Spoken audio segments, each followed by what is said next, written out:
Status quo is the enemy. We must think differently. Get better, faster. Companies don't change, innovate, and transform. People do. Welcome to Innovate for the Future. Listen in as Dirk drills down deep with leaders and innovators from within distribution and beyond who are disrupting markets and changing the way business is done. Those who are innovating for the future. Innovating for the future. It's time to change the rules. Become the disruptor rather than the disrupted.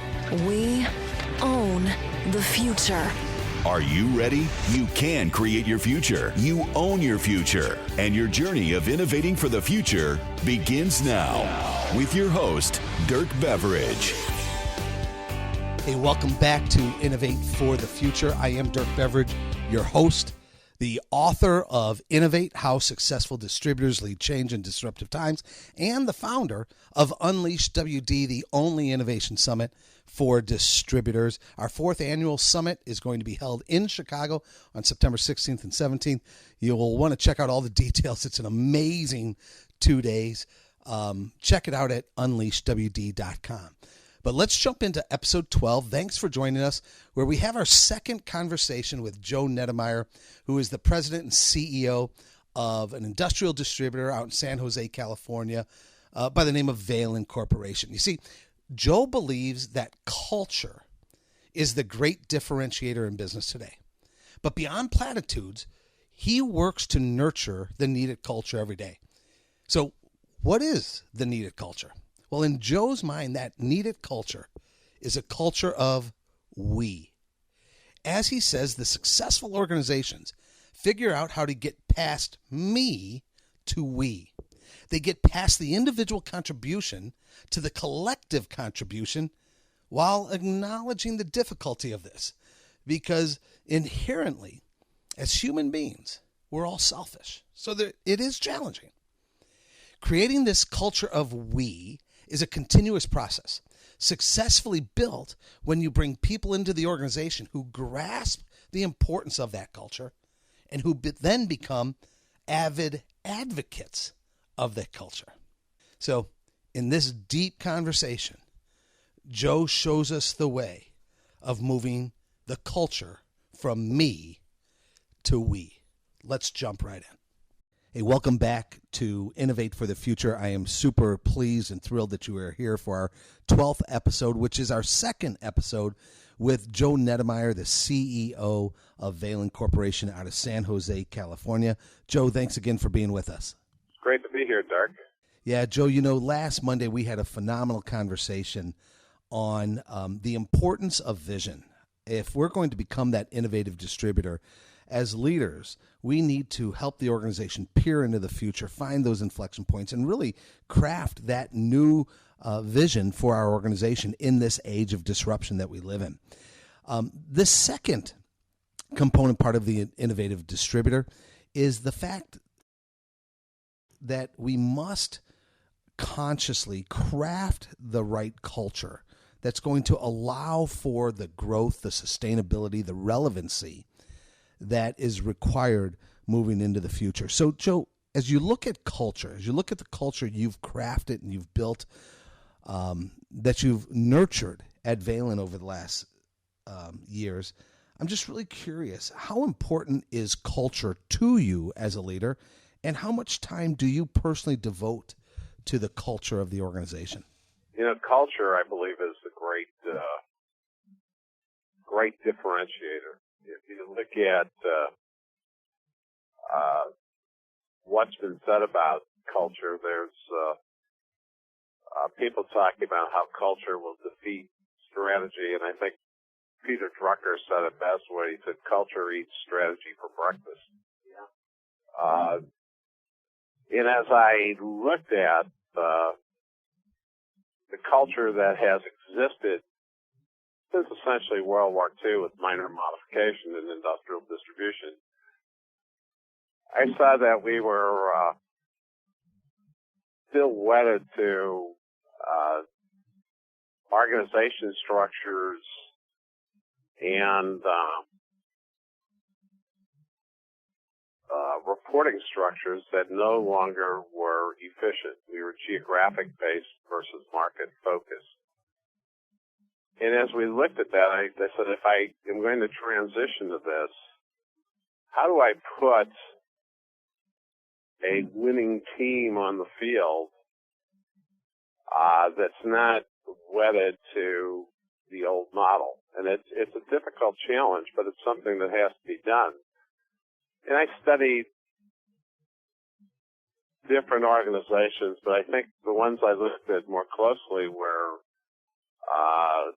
how do you build successful sports teams? How do you have successful sports franchises? And I've looked at the Pittsburgh Steelers, and I observed and read about Vince Lombardi and his leadership. And I think in all of these, the successful organizations figure out how to get past me to we. To get past the individual contribution to the collective contribution. And that's a tough challenge, because inherently we as human beings are selfish. We tend to want to put ourselves first and let the pain and burden be someone else's. And change can be painful. And persevering through change can be painful. So you have to build this climate of we. And I think about that every day. How am I doing that? And I don't want to say that we have reached the perfect state. We haven't, and we never will, because we're an acquisition company. So every time we have new members join the team, we have to build them into the culture, and it's challenging. And that's why we made the commitment to education, because I think we can accomplish two things. If we can inspire people to discover what they really can be, and tell them that we're going to invest in them, and through employee ownership, they're going to reap the rewards of that investment. We're beginning to build a unique culture. But it's not a one-time event. It's not let's come in and have a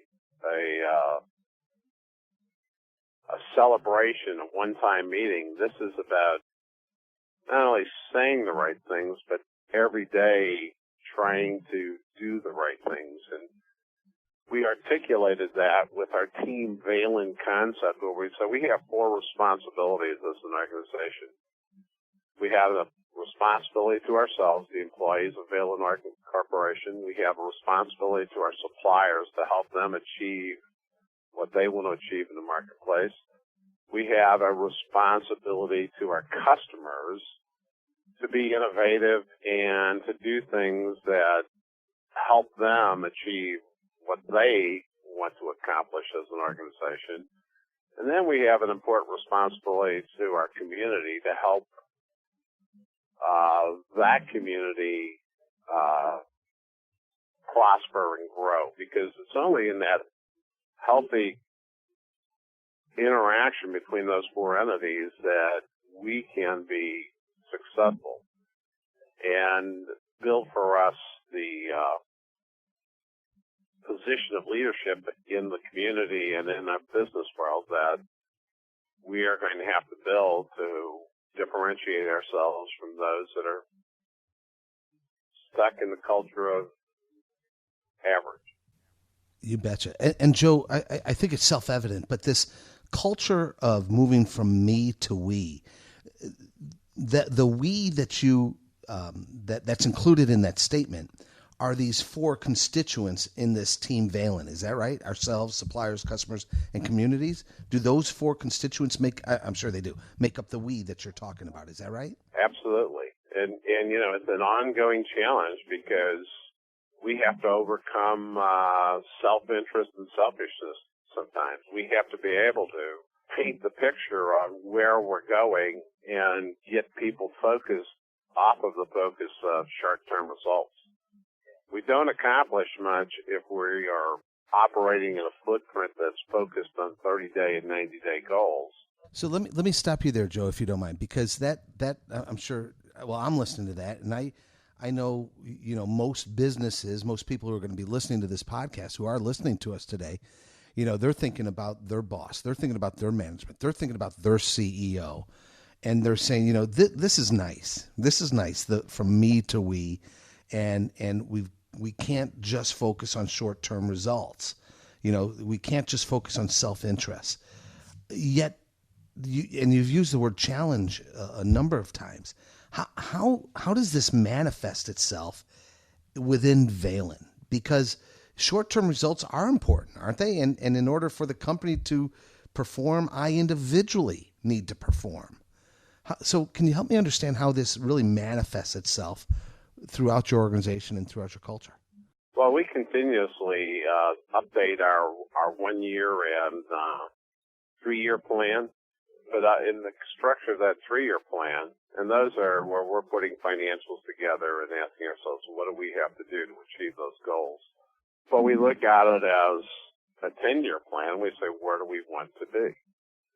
And then we back up and say, what are the steps that we have to take to be able to do that? Because when you're trying to get to a 5-year goal, there's a stairwell, not a giant leap. And you have to define those steps and break those down into the actionable goals that you want to achieve in a month and a quarter to achieve that ultimate goal. What I see many companies doing is they just get hyper-focused on what are the financial goals we want to achieve in this month and this quarter. And those are still very important. They have to be well-defined. You can't ignore them. But that becomes the all-encompassing reason for their existence. And hence 5 years from now, they are, many companies I look at are no different than they were 5 years ago. And they're losing ground because they're just focused on those short-term financial results. They're not focused on what do we have to do to have sustainability and healthy financial results. They're focused on the near term. And that's sustainability, not just today, but where that stair steps that you talked about are attempting to lead us 5-10 years in the future. Right on? Yeah, you're not going to be able, if you're not engaged in figuring out how to use technology to enhance your position in the marketplace, you're not going to be successful in the future. I think what American businesses have fallen into is the trap of complacency, and they get pushed down the field, and when they hit the 10-yard line, they're saying, what are we going to do? And they either all of a sudden they get all of their resources together and they make a great goal line stand, and then they unleash a Hail Mary pass and something good happens. But if you're dependent on the Hail Mary pass to pull you out of trouble, the probability of winning, and we only read about the winners, we don't read about for the one that's completed, the 99 that are dropped in those businesses go into a footnote of history. Yeah, we all remember Doug Flutie's, but we forgot all the others that failed, right? Yeah, and you got to be out there every day. There was a great story told by John Madden, the former Oakland Raiders coach and television broadcaster, about a conference he went to with Vince Lombardi. And he saw that the topic for Vince Lombardi's presentation was how to run essentially a power sweep, which is one of the fundamental plays of football. And Madden's perspective looking at it is, what more could I learn about this? Why such a mundane topic? But he went to it out of respect for Lombardi's reputation and Lombardi's success. Right. And what he did was he came out of it saying, I didn't understand coaching because Lombardi broke it down into the minute pieces of execution that he needed his team to do, so that he built in their training programs and in their practice programs the memory that they executed it more flawlessly than anyone else and had continued success with it. And he said he was amazed at what he didn't know. And I think that's the art of business. Today, I'm amazed at what people don't know. And if you're not studying it continuously and asking yourself, how do we refine this? How do we improve it? If we're relying on our Hail Mary pass, we're going to be highly unsuccessful. Yeah. You know, Joe, you're bringing back something to me. Years ago, I did some work with a gentleman by the name of John McDonald, who was the CEO of an industrial distributor, and he taught me, something that you just said is what he taught me is that most people focus on what they know, right? The real opportunity for growth, the real opportunity to make an impact, the real opportunity to be significant is to focus on what you don't know, right? And to really be able to drill in and solve those types of problems. That's where you're going to get that growth and that sustainability. So I love the thinking. Let me go back to this analogy that you suggested, that as you put together your plans, in the last conversation we had, the last episode, we talked about the vision, creating that future reality. But in order to make that a reality, you put together plans, and each one of those plans has certain steps that need to take hold, if you will. I know a part of the culture at Valin, Joe, is what you call this culture of this culture of ownership, right? This culture of ownership that says, well, I want you to tell me what it says, but what's going through my mind is, as you put together these steps, as you put together these plans, as you craft this vision of where you want to go, as you want to craft this culture and the value propositions that we'll be talking about, I know that you have this culture of ownership. Accountability, I think, is part of that. Execution, I think, is part of that. But can you describe for us what this culture of ownership is at Valin? It's one thing. When we went into the model of 100% employee ownership, at first it was viewed as an entitlement. But as we're developing our middle management team now, and we're hiring millennials, what we're teaching them is ownership brings responsibility. Interesting. It's not someone else's responsibility to make up for a half-hearted effort. And, we're looking for individuals now. We have a pretty rigorous recruiting process that want to make a difference, that are motivated, that are seeking to be successful. And then we are training, retraining, setting the bar. When we do reviews, as I tell our managers, meeting expectations in this company is high praise, because we're going to set the bar higher than everyone else. Our management team is measured on earnings growth. To get a maximum bonus in this company, we have to grow our earnings 20% a year. 10% is a minimum expectation, and if we don't grow it at that rate, we don't deserve much of a bonus. Wow, most companies would say 10%, let's celebrate, everybody gets maximum bonus. Well, I think if you set your goals low, you'll achieve those lower goals. This is very interesting to me, because you said the culture of ownership, when you became that ESOP, it was first viewed as an entitlement, huh? And that it really took a proactive, strategic shift of the culture and even of the people you brought in. Is that what I'm hearing? To really drive that what you just described, that this isn't an entitlement. Ownership has accountability tied to it. Yeah, and that's been an important shift. When I came into the business in 2001, So, are you ready to change the rules? Join Dirk and hundreds of your peers who are innovating for the future at the must-attend event for distributors, Unleash WD Innovation Summit. Unleash WD is the only innovation summit for distributors and held each fall in Chicago. For all the details, the dates, agenda, speakers, and more, visit unleashwd.com. When I came into the business in 2001, about half of the business was ESOP ownership. And I saw a culture of people came here to work because they could make a lot of money. They didn't come here to work to create a lot of money. And we had to transition from that personal greed to how are we going to pull together that we are continuously creating more value that we all share it. Now that's not a topic that has been 100%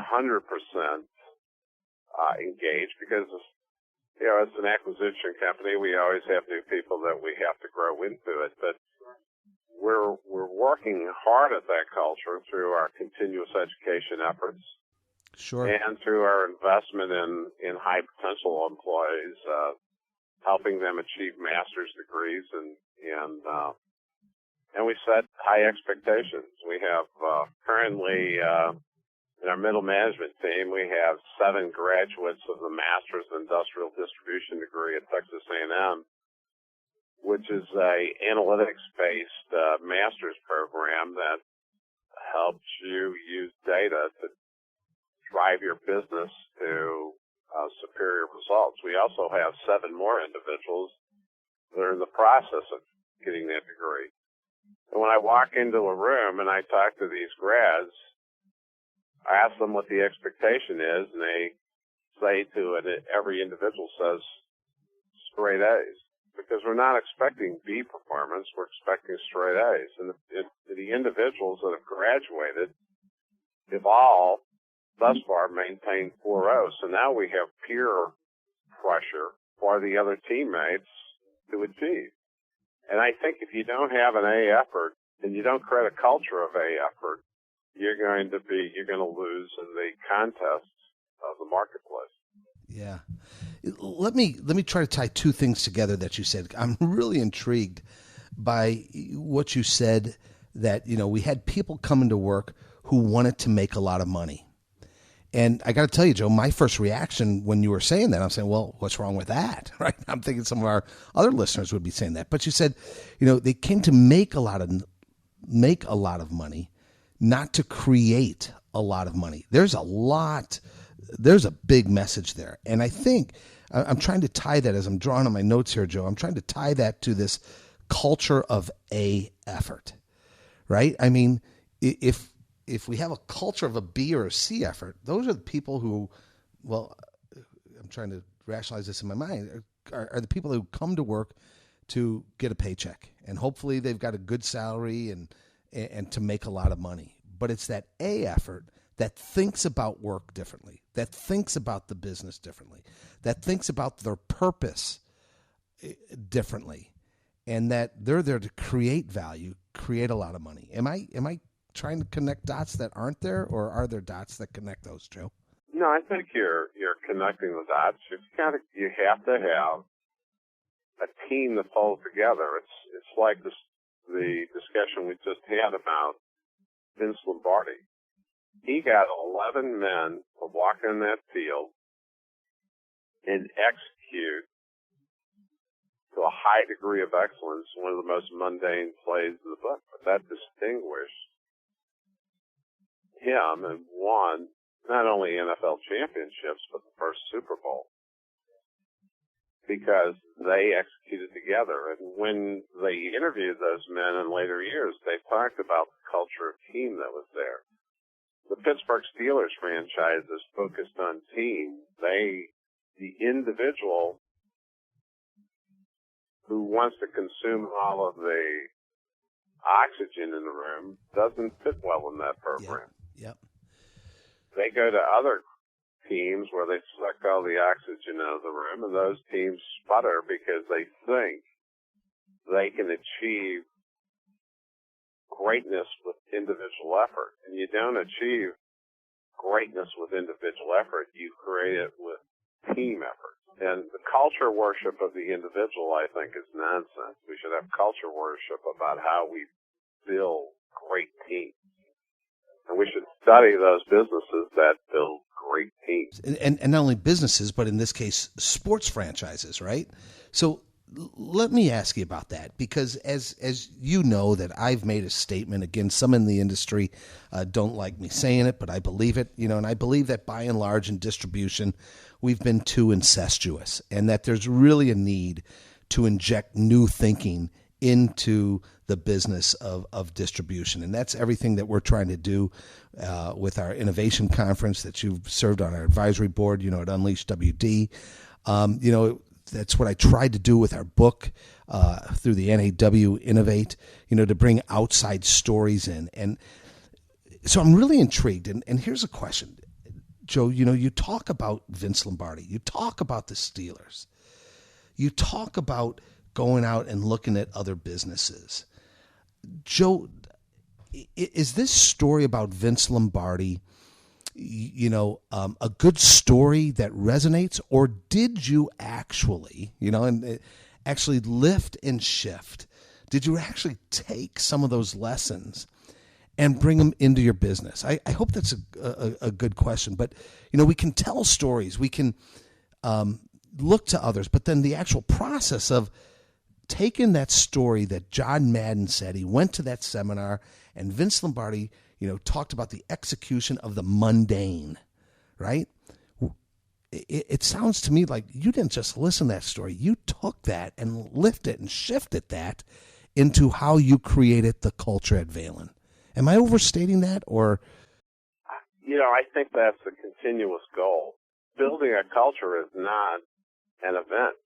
It's a continuous process, and you only successfully build it if you bring people into the organization who grasp it, the importance of that culture, and who become the avid advocates of the culture. Because it's been, I've heard the denigrators will always tear at those individuals who say you're drinking the Kool-Aid. Well, what's wrong with the Kool-Aid of success? We have a culture that has been migrating to celebrating average. You're the best C student we have. And when you read Friedman's article about average is over and the intense competition we're getting on a global arena, and we sit and we have, we are still adhering to believing that the way things were in the United States is the way things are going to continue to be. We will average ourselves into mediocrity, and I think you're seeing it in the greater demographics of this country. They talked about the falling incomes of the middle class, and we are met with platitudes. We have a lot of people that are saying, hey, I just want to come in and give an average effort. My priority isn't my work. My priority is something else. Well, if you don't make your work your priority, you're going to be in that mode of having declining opportunity and declining financial success. And in the end, our financial success defines for us what dreams we can realize. My financial success allowed me to provide the opportunity to my 4 children to get college degrees, and 2 of them have gone on to get advanced degrees. That was one of my wife and I shared dreams, that we were going to provide our children with the opportunity of advanced education. I don't know of a parent that doesn't have that same dream for their child. And your work opportunities and your growth opportunities facilitate the fulfillment of those dreams. And we all want to live in a nice, safe community. We all want to drive nice, safe, quality vehicles. We want to meet our needs, but you can't do that if you come into your career with a half-hearted commitment. If you don't have a full commitment to your career, you're going to get half-hearted results.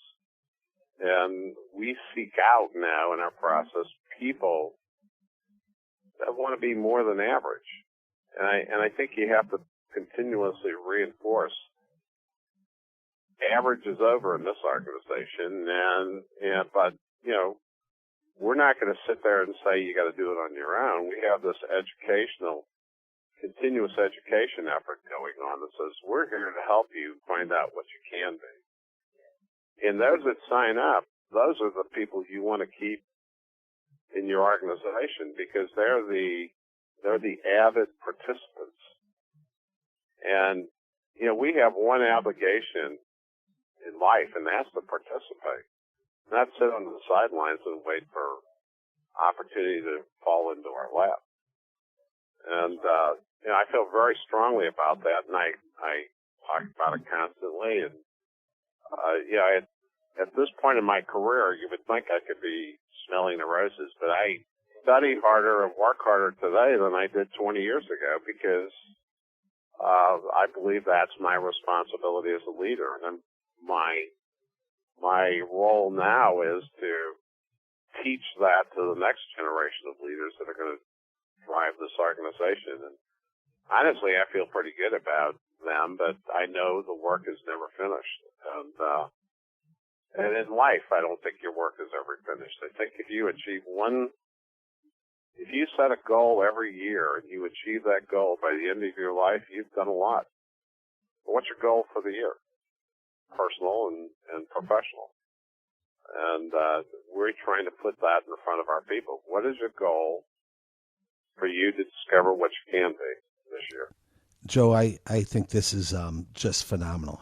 So often we in business, right, we get wrapped up in the, and rightfully so, we get wrapped up in the conversation about the business results, right? And without question, we have to get wrapped up in that. But what I've taken from you in this conversation is that the importance of people and the importance of leadership.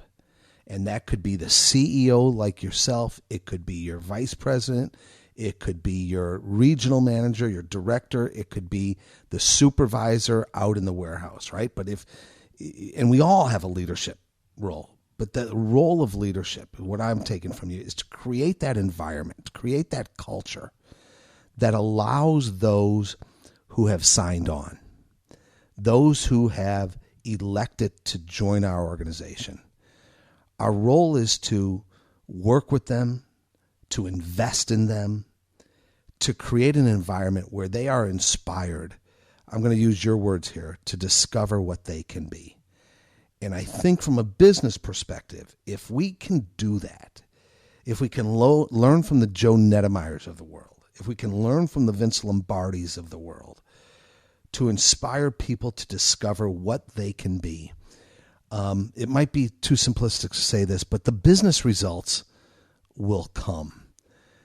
It begins with culture. Culture eats strategy for lunch.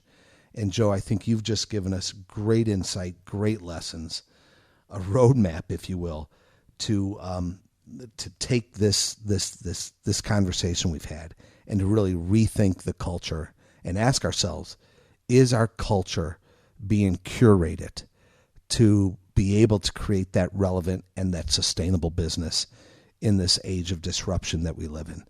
Joe, as always, great insights. You've got my mind spinning. I could spend another hour with you talking about culture, but the clock has hit on our 30 minutes. And what we'll do is when we come back next time, we're going to drill down in terms of the importance of value proposition, the importance of really crafting something that is different, that is meaningful than anybody else out there. And I know you guys have done that at Valin, and I look forward to talking to you about that in our next conversation. Joe, thanks again. Thanks so much. Own your future by downloading the transcript of today's show, reviewing the show notes, and participating in this episode's discussion thread at dirkbeverage.com. And while you're there, join our online community of leaders and innovators. Until next time, thanks for listening to Innovate for the Future with Dirk Beverage. Delivering a new voice, a new energy, and a new outlook.